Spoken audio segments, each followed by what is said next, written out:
Bonjour. Merci de nous accorder cet entretien aujourd'hui au WordCamp Bordeaux. Vous êtes formateur consultant en e-learning, apprentissage numérique ou communication digitale. Aujourd'hui, j'ai une question pour vous. Comment transformer WordPress en portail de formation? Eh bien, transformer WordPress en portail de formation, c'est tout un programme.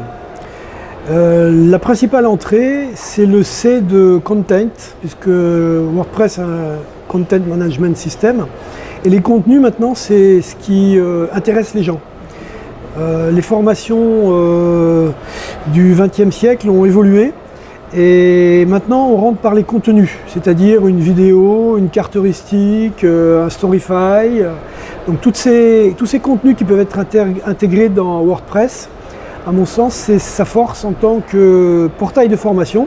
Et donc on va pouvoir faire un peu mieux que ce que faisaient ou que font toujours d'ailleurs les LMS, les Learning Management System classiques, c'est-à-dire seulement gérer de l'apprentissage, mais ça va créer de l'apprenant, c'est-à-dire rendre l'apprenant actif au sein d'un dispositif grâce à WordPress.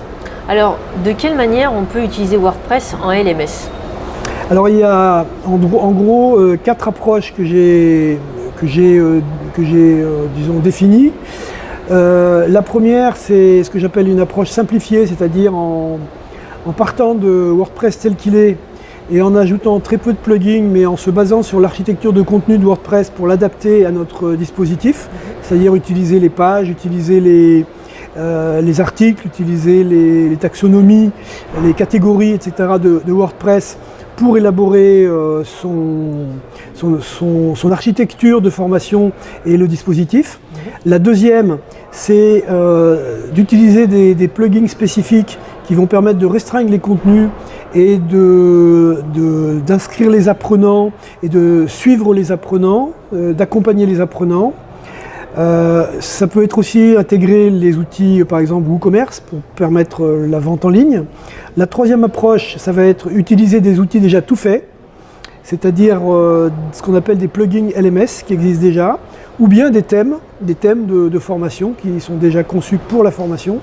Et la quatrième approche que je propose, c'est le fait d'intégrer WordPress et Moodle, qui est aussi une formation, un LMS open source, pour profiter des activités pédagogiques qui sont déjà existantes dans Moodle et qui permettent de suivre les apprenants en elles-mêmes, de faire des cours, de faire des formations, de faire des cursus, de même manager les compétences, etc. Donc c'est vraiment un outil qui est fait pour ça, mais qui en lui-même n'est pas toujours adapté à tous les projets. Allons dans le concret, niveau pratique. Si quelqu'un voulait commencer là, aujourd'hui, une plateforme de formation, qu'est-ce qu'on leur donnerait comme règle à suivre?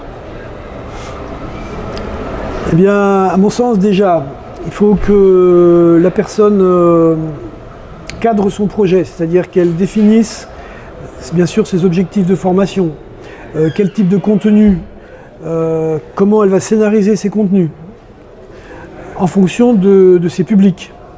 En fonction de ses publics, ça ne va pas être la même organisation.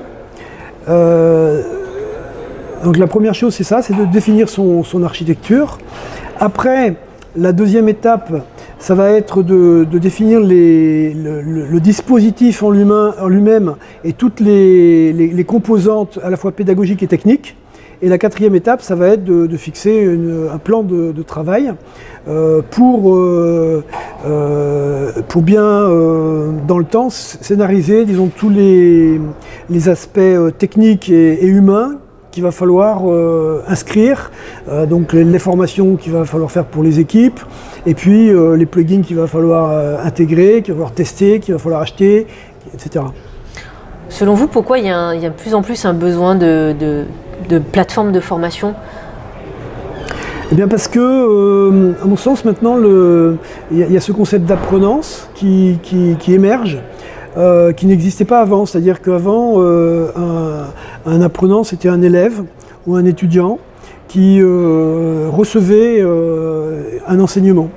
Et maintenant, de plus en plus, on est contraint par l'évolution de la société à se mettre à jour régulièrement à mettre à jour régulièrement nos connaissances, nos compétences. Donc on est obligé d'aller vers, donc de rentrer en apprenance, d'aller vers les apprentissages, vers les connaissances. Et donc il y a beaucoup de gens qui s'auto-forment, beaucoup plus qu'avant. Et donc il faut trouver des outils qui permettent ça, de développer cette apprenance. Vous avez un dernier mot à communiquer à nos internautes? Un dernier mot.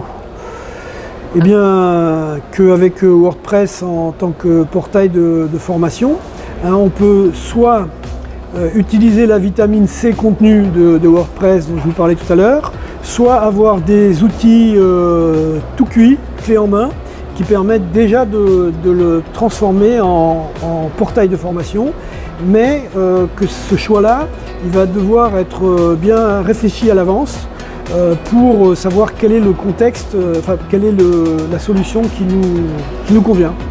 Bien, Benoît, merci pour ces informations. Merci beaucoup. Merci. Déborah.